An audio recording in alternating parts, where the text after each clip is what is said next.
अस्सलाम वालेकुम, क्या हाल है आप सबका। आई होप आप सब बिल्कुल ठीक होंगे, सब खैरियत से होंगे, खुश और आबाद होंगे।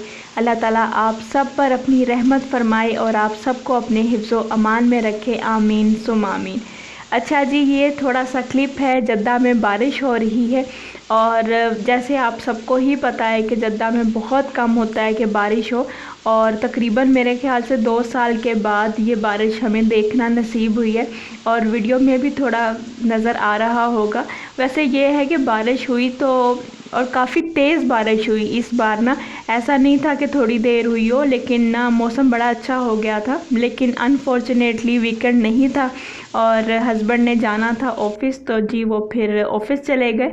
लेट गए, लेकिन ये है कि चले गए, छुट्टी नहीं की। और जी हम तो घर पर ही रहे, फिर कहीं भी नहीं जा सके। कहाँ जाना था, वीकेंड नहीं था। और जी अब मैं बनाने लगी हूँ ब्राउनीज़, और ये मोहम्मद इब्राहिम की फरमाइश पर बनाने लगी थी आज। और जी यहाँ पर ये मैंने 2 अंडे पहले निकाल के रख दिए थे फ्रिज से, रूम टेम्परेचर पर ये इनको मैं यूज़ करूँगी। और जो सारी इंग्रेडिएंट्स थे उनको मैंने सेट कर लिया है। और इसके लिए ये जो स्पून्स हैं इनको मैंने यूज़ किया है, इनको मेजर करके इन सब चीज़ों को ना फिर अलग से निकाल लिया। इस तरह ये होता है कि जल्दी और आसानी से सारा काम फिर हो जाता है।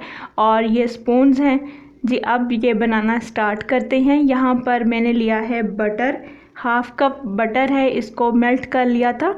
और रूम टेम्परेचर पर जब ये आ जाए ये बटर, तो इसमें अब मैं डाल दूँगी ये शुगर हाफ़ कप, और इसको मिक्स करूँगी।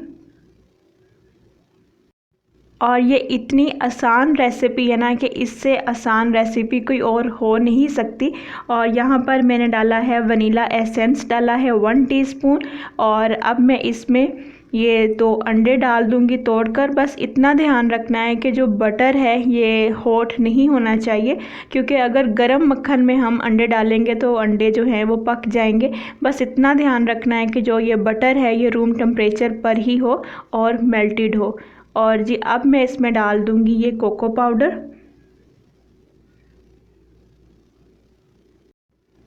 1/3 कप इसमें ये मैंने कोको पाउडर डाला है। और इसको मैं अच्छे से मिक्स करूँगी ताकि इसमें कोई लम्स ना रहे। अगर आप चाहें तो आप इलेक्ट्रिक बीटर भी यूज़ कर सकते हैं, लेकिन मैं ऐसे ही हाथ से ही कर लिया विस्क इसको, क्योंकि इतनी ज़्यादा तो मैं नहीं बना रही थी। बस ये बच्चों को शौक़ होता है ऐसी चीज़ों का, मुझे तो कोई इतना शौक़ नहीं है। लेकिन ये है कि हाँ, मुझे बेकिंग बहुत पसंद है, मुझे बेकिंग करने में मज़ा आता है। और जी बस अब इसको मिक्स करना है। और अब मैं इसमें डाल दूँगी 1/4 टीस्पून बेकिंग पाउडर। और फिर मैं इसमें डालूँगी 1/4 टीस्पून ही सॉल्ट, नमक। और अब मैं इसमें डाल दूँगी हाफ़ कप मैदा। और जी बस फिर इसको मिक्स कर लेंगे। और जी बस अब मैं इसको अच्छे से मिक्स कर लूँगी ताकि इसमें कोई लम्स ना रहे। और ओवन को मैंने पहले से ही प्री हीट कर लिया है 180 पर।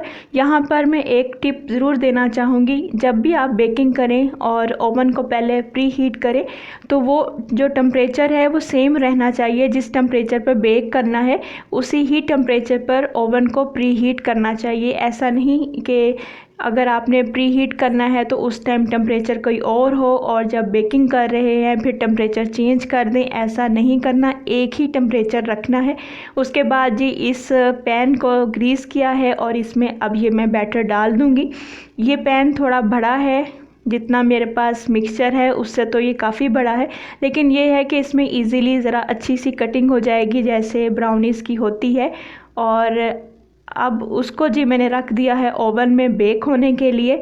25 से 30 मिनट के बाद फिर मैं ज़रा देख लूँगी।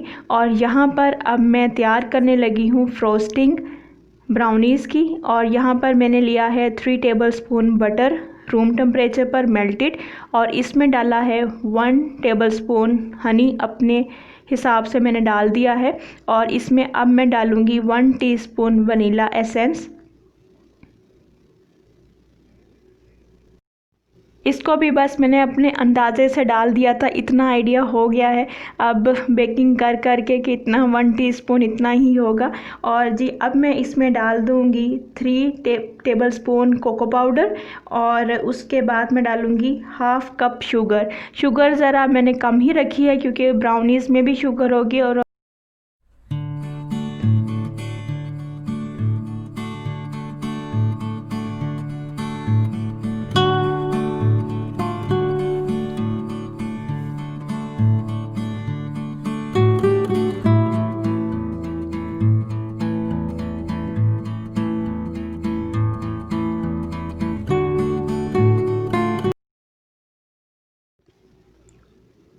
अब मैं इसमें डाल दूँगी ये 3 टेबलस्पून कोको पाउडर और इसको बस मिक्स करूँगी और ये थिक सी इसकी जो फ्रोस्टिंग है वो तैयार हो गई है। यहाँ पर बस सारे काम ख़त्म हो गए और अब बस वेट करना है ब्राउनीज़ तैयार हो जाए तो फिर मैं उसके ऊपर ये डाल दूँगी। ये थिक सी ही होनी चाहिए क्योंकि जब हम गरम गरम ब्राउनीज़ के ऊपर डालेंगे ये तो ये मेल्ट हो जाएगी। हर ओवन का अपना टेम्परेचर होता है और बेकिंग में कोई एग्जैक्ट टाइम नहीं होता, लेकिन ये है कि एक अंदाज़ा ज़रूर होता है, एक आइडिया दिया जाता है कि 25-30 मिनट के बाद एक दफ़ा देख लेना चाहिए। और जी यहाँ पर ये मेरी ब्राउनीज़ तैयार हो गई हैं। इसको मैंने टूथपिक से चेक कर लिया था और अभी ये बिल्कुल गरम गरम ही है ब्राउनीज़। और अब मैं इसमें ये डाल दूँगी फ्रोस्टिंग। यहाँ पर ना बहुत सब्र से काम करना है और ये कि आहिस्ता आहिस्ता ये जो फ्रोस्टिंग है ये मेल्ट हो जाएगी, लेकिन इसमें टाइम लगेगा। इस तरह बस इसको फैला देना है इसके ऊपर अच्छे से। और अगर आपको जल्दी है तो ओवन गर्म ही होगा तो इसको 3 मिनट के लिए और रख दें बंद ओवन में, लेकिन इसकी ज़रूरत नहीं पड़ती। ऐसे ही बस इसको फैलाते जाएं और ये मेल्ट होती जाएगी, लेकिन इसमें टाइम लगेगा। ब्राउनीज़ अभी गर्म ही है तो इसलिए ये आसानी से ही मेल्ट हो गई थी। बच्चों को ना ऐसी चीज़ें पसंद आती हैं और अगर जब ऐसे बच्चों को कोई चीज़ अच्छी लग जाए तो बस जो मेहनत की होती है ना तो फिर इंसान को बड़ा अच्छा लगता है और ख़ुशी होती है कि चलो जो मेहनत की थी वो रायगा नहीं गई, बच्चों को पसंद आ गया और उन्होंने शौक़ से खा भी लिया। और यहाँ पर थोड़ा लाइट का इशू है इसलिए इतना क्लियर नज़र नहीं आ रहा, लेकिन बहुत मज़े की बनी थी ब्राउनीज़। और आज फ्रोस्टिंग के साथ मैंने फ़र्स्ट टाइम ट्राई किया था। वैसे 1-2 दफ़ा पहले भी बनाई हैं ब्राउनीज़, लेकिन सिंपल ही बनाई हैं, लेकिन आज फ्रोस्टिंग के साथ मैंने फ़र्स्ट टाइम ट्राई किया है। और ये इतने मज़े की बनी थी ना ब्राउनीज़ कि इसकी जो फ़र्स्ट बाइट खाते ही ना जो टेस्ट बड्स है ना सब एक्टिव हो जाते हैं। और इससे आसान रेसिपी कोई और हो नहीं सकती ब्राउनीज़ की। अगर आप इस रेसिपी को ट्राई करना चाहते हैं तो इसकी जो तमाम इंग्रेडिएंट्स हैं, रेसिपी है, वो मैं आपको डिस्क्रिप्शन में मेंशन कर दूंगी, आप वहां से ले सकते हैं और इसको ट्राई कर सकते हैं। ट्राई करके मुझे ज़रूर बताइएगा कैसी बनी आपकी ब्राउनीज़।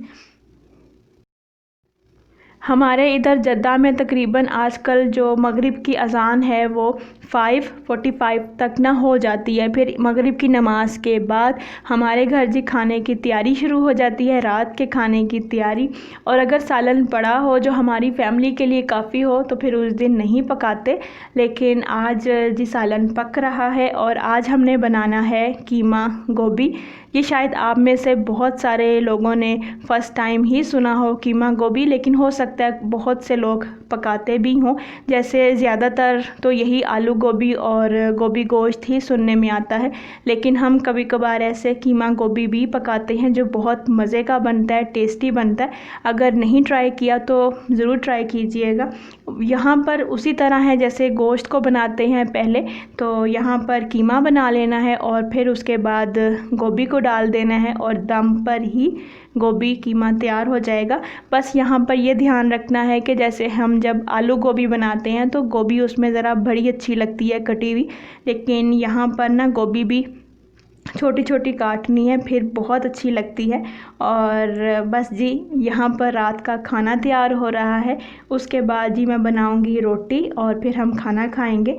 ये मेरी फ्रेंड है, उसने ये मास्क दिया था तो ये काफ़ी दिनों से ना पड़ा हुआ था, मुझे याद ही नहीं रहता था कि मैं इसको ना वॉश करके तो फिर इसको हम यूज़ करेंगे। तो आज जी मैंने इसको वॉश किया है और बड़ा अच्छा मुझे इसका स्टफ़ भी लगा। और दूसरी बात ये कि इसमें ये अपने फेस के हिसाब से ना इसको फ़िक्स कर सकते थे। अगर जैसे बड़ा है तो बड़ा कर लें, अगर छोटा है तो फिर छोटा कर लें। तो ये बड़ा अच्छा है, बच्चों के लिए ना फ़िक्स हो जाता है, वरना वो बच्चों के जो दूसरे नॉर्मल मास्क है ना वो तो लूज़ ही रहते हैं ना। जी बस यहीं तक थी जी मेरी आज की वीडियो। आई होप मेरी आज की वीडियो आपको अच्छी लगी होगी। अगर अच्छी लगे तो पता है जी आपने क्या करना है, लाइक करना है। और अगर फ़र्स्ट टाइम आए हैं मेरे चैनल पर तो सब्सक्राइब भी ज़रूर कीजिएगा। अपना बहुत सारा ख्याल रखिएगा, अपनी फैमिली का ख्याल रखिएगा, अपने बच्चों का ख्याल रखिएगा। अल्लाह ताला हम सबको अपने हिफ्ज़ व अमान में रखे। अल्लाह हाफिज़।